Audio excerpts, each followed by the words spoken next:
مگر صحابہ جو تھے وہ آپ صلی اللہ علیہ وسلم کے بعد رکے نہیں سر. دے وینٹ, وہ آسمانوں اور زمینوں تک نکل گئے آگے. کانسٹنٹینوپل سے لے کے پورچوگل اور وہاں سے انڈونیشیا سے لے کے رشیا تک سلطنتیں انہوں نے ایسے نہیں قابض حاصل کی, وہ گئے آگے. لیکن مال جب ان کے پاس آتا تھا تو وہ روتے تھے, کیونکہ انہوں نے بڑا سخت ٹائم گزارا تھا جب پانی رستے بناتا نہیں تھا. تو اس لیے جب ان کے پاس دونوں ہاتھوں سے مال آیا تو وہ روتے تھے کہ کہیں اللہ ناراض تو نہیں, ان کا چیک ان بیلنس اسٹرانگ تھا. تو as long as check in balance is there, دنیا از ناٹ بیڈ. ورنہ ہے یہ مچھر کا پر, وَلَوْ كَانَتِ الدُّنْيَا تَزِنَ عِنْدَ اللَّهِ جَنَاحَ بَعُوضَةٍ, اگر یہ مچھر کے پر جتنی بھی ویٹیج اللہ کے نزدیک اس کی ہوتی نا, تو اللہ اسی دنیا میں اپنے عذاب بھیج دیتا اور اپنے بدلے لیتا ان لوگوں کے ساتھ, بلکہ بدلے نہیں سوری, ان کو عذاب دیتا جنہوں نے اللہ کی نافرمانی کی. پانی کا گھونٹنا دیتا اللہ کی, ایک شربۃ من الماء, ایک پانی کا گھونٹنا دیتا اللہ اس دنیا میں. لیکن یہ دارالجزا نہیں ہے سر, یہ دارالامتحان ہے.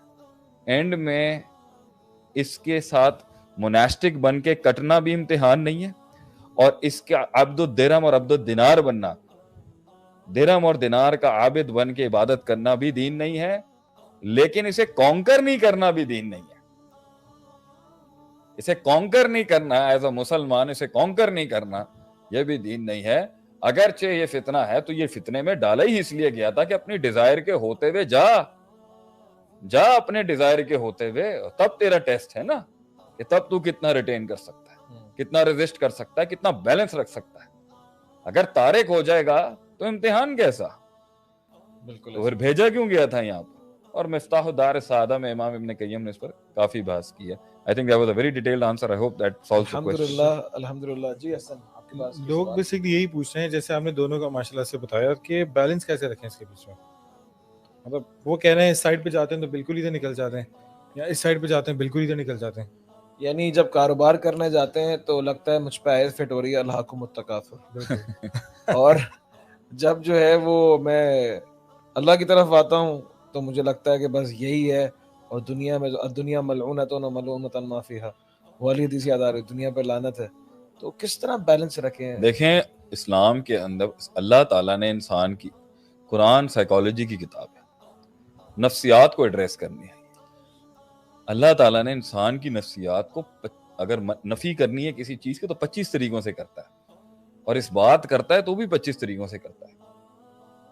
اللہ تعالیٰ نے اگر کسی چیز کی دنیا کو اگر تذلیل کی ہے تو اس کا یہ کہیں نہیں لکھا ہوا کہ اللہ کہہ رہے تارک ہو جاؤ اس کا. اللہ نے اس کی نفسیات میں کہا ہے جاتے ہوئے یہ سب چیزیں یاد رکھنا. جب ہم پردیس جا رہے تھے تو ہمارے گھر والوں نے کہا تھا بیٹا یاد رکھنا گھر تمہارا پاکستانی ہے,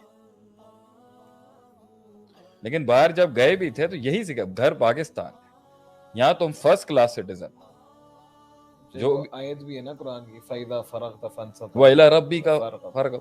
تو جب اس دنیا کا جو ہے نصیب جو ہے جب اس کی طرف جانا ہے آپ نے, تو مائنس نہیں کرنا ہی تو جہاد بالنفس ہے. لیکن اگر آپ ترک کر دیں گے, آپ کھیلنے نہیں آئیں گے پچ پہ, آپ کہیں گے میں نے کھیلنا ہی نہیں ہے, میں واٹر بوائے بن کے بیٹھا رہا ہوں, تو پھر شریف تو ویسے موقع نہیں ملا. تو پھر دوسری سائیڈ کے لوگ یہ کہتے ہیں شریف تو وہ ہے جس کو موقع نہیں ملتا. رہ کے بچانا ہی تو اصل امتحان ہے, اور اس میں ہوگا مسئلہ. تو اللہ بھی تو کہتا ہے کلو بنی آدم خطا.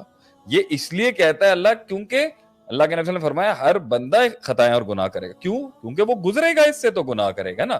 جب گزرے گا ہی نہیں تو خطا کیسے کرے گا.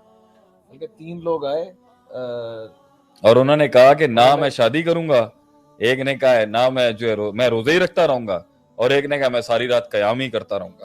نبی نے فرمایا تو قرآن کی آیت لا تقدموا بین یدی اللہ ورسولہ, اللہ اور اس کے رسول سے آگے 2 قدم بڑھانے کی کوشش نہ کرو. آپ نے فرمایا میں نے شادیاں بھی کی ہیں, میں نے کھانے بھی کھائے ہیں, میں نے روزے بھی رکھے ہیں, افطار بھی کیے ہیں, میں نے عبادتیں بھی کی ہیں, رات کو سوتا بھی ہوں میں. تو نبی صلی اللہ علیہ وسلم کی زندگی بیلنسنگ کا نام ہے. ہم تو پیر کی خاک نہیں ہو سکتے اس دور کے لوگوں کی, لیکن ماڈل تو وہی ہے نا. اب بیلنس کرنے, یہ جو مجھ سے پوری دنیا یہ سوال کرتی ہے, بلکہ میرے خیال سے ہر پبلک فگر سے یہ سوال کیا جاتا ہے کہ بھائی یہ بتائیں دین دنیا کو بیلنس کیسے کریں. آپ مجھے ایک بات بتائیں, سوال یہ نہیں ہونا چاہیے, سوال یہ ہونا چاہیے تھا ایکسٹریمز کو بیلنس کیسے کریں. جب میں ماں کا ہوتا ہوں تو میں بیوی کا نہیں رہ پاتا, جب میں بیوی کا ہوتا ہوں تو ماں کا نہیں رہ پاتا, جب میں جاب کا ہوتا ہوں تو بزنس سے نفرت ہو جاتی ہے, جب میں انٹرپرینور بنتا ہوں تو مجھے جاب زہر لگنے شروع ہو جاتی ہے, جب میں فریزولوجی اور عبارت تعبیر کی بات کرتا ہوں تو فہم والے ناراض ہو جاتے ہیں, فہم مجھے نہیں آتا, جب میں فہم پیش کرتا ہوں تو عبارت میری اچھی نہیں ہوتی, جب میں حکومت کا ہوتا ہوں تو صوبے کا نہیں ہوتا ہوں, وفاق کا ہوتا ہوں تو صوبائی نہیں ہوتا, صوبے کا ہوتا ہوں تو ضلعوں کا نہیں ہوتا, جب میں جو ہے وہ لبرل سائڈ کو دیکھتا ہوں تو دیندار زہر لگنے لگتے ہیں, جب دینداروں کی طرف ہوتا ہوں تو لبرل لوگوں سے نفرت ہونی شروع ہو جاتی ہے, جب میں مشرق کو دیکھتا ہوں تو مغرب. یہ ایکسٹریمز, یہ افراد تفرید, اسی کے لیے تو دین آیا تھا بیلنس کرنے, اور جہاد بھی یہی ہے کہ آپ نے جب ایک کی طرف رہنا ہے. اور اچھا نفسیات یہ چاہتی ہے وہ ڈیفائن ہو جائے, نفسیات یہ چاہتی ہے, نفس یہ چاہتا ہے بھائی تو مجھے ایک ماحول میں رکھ. اس لیے میں اس چیز کو تھوڑا سا عجیب سا سمجھتا ہوں کہ آپ ایک بندے کا ماحول بدل رہے ہیں, اچھی بات ہے, صحبت بدلے گی, ماحول بدلے گا. وہ 99 قتل والے کو اللہ تعالیٰ نے اس کو یہی بتایا تھا نا, سالم نے جسے 99 قتل 100 کر دیے تھے, صحبت بدلو, جگہ بدلو, اس بستی میں جاؤ گے تو تمہاری توبہ قبول ہو جائے گی. تو میں تو کہتا ہوں صحبت بدلیں, المرء علی دین خلیلہ, بندہ اپنے برابر والے کے دین پر ہوتا ہے. لیکن یہ کب کہا کہ ان کے پاس نہیں جانا جن کا نہیں ہے, جو خراب ہیں, جو فاسق ہیں, یا جو گناہوں کے اندر ہیں, یا جو پاپی ہیں. تو آپ رہیں گے نہیں تو ایک تو آپ کا ٹیسٹ کیسے ہوگا, دوسرا آپ رہیں گے نہیں تو آپ اپنے لمٹ کو چیک کیسے کریں گے. آپ شیطانوں کے بیچ سے گزرے, حالانکہ یہ کہا گیا لا تتبعوا ان رستوں میں مت جانا جن پہ شیطان ہے.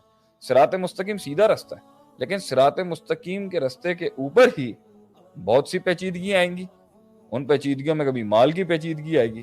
تو تجارت, کیا صحابہ تاجر نہیں تھے؟ اسلام نے تاجروں سے کتنا پھیلا ہے, تو اس کا مطلب تجارت نہیں کریں گے آپ, اس کا مطلب رشتہ داری. اچھا آپ رشتے رکھیں گے. اب میں اپنا ایک تجربہ بتاتا ہوں اس عمر کے اندر کہ بھائی آج ہر رشتہ داری کے اندر کہیں نہ کہیں جا کے مفاد آ جاتا ہے, تکبر آ جاتا ہے, لوگ آف ہو جاتے ہیں, منافقتیں ہو جاتی ہیں, اپنے گھر سے لوگ کام. تو کیا رشتے, تو ہم نے ایک آدمی کو سنا, وہ پتا ہے کہ اس کا کیسا مزاج ہو گیا تھا, بھائی نہ ہم کسی کے گھر جاتے نہ کسی کا آنا پسند کرتے. تو میں نے ان کو بولا تو سلطنت تو پھر آپ کے کمرے تک ہی مقید ہو گئی نا, اور اس میں سکون. تو اس میں کیا ٹیسٹ ہے؟ منافقوں کے ساتھ جینے کا ہی تو آپ کو, یہی تو آپ کا ٹیسٹ ہے کہ آپ منافقوں کو ڈیل کریں, یہی تو ٹیسٹ. مومنوں کے اندر ہی رہنا ہے تو اس نے تو آپ کو ہارڈ ٹائم ہی نہیں, ادھر بھی لگ جانی ہے. ایمان والوں کی جب آپس میں لگتی ہے تو پھر تو بہت گندی لگتی ہے. فاسق فاجر تو پھر بھی ہمبل ہوتے ہیں, لحاظ کر لیتے ہیں, کیونکہ وہ گناہ گار ہوتا ہے نا تو وہ ہمبل ہوتا ہے. زیادہ متکبر یا دیندار آتا ہے, کیونکہ یہ بڑا شور شارٹ ہوتا ہے, بھائی میں جنتی ہوں, عقیدہ میرا درست ہے, نمازیں میری پراپر ہیں, میں تو جانا یہ پاپی ہیں, یہ جہنم میں یہ شراب پی رہا ہے, وہ زنا کر رہا ہے, وہ ہمبل نہیں ہوتا, وہ ہمبل ہوتا ہے.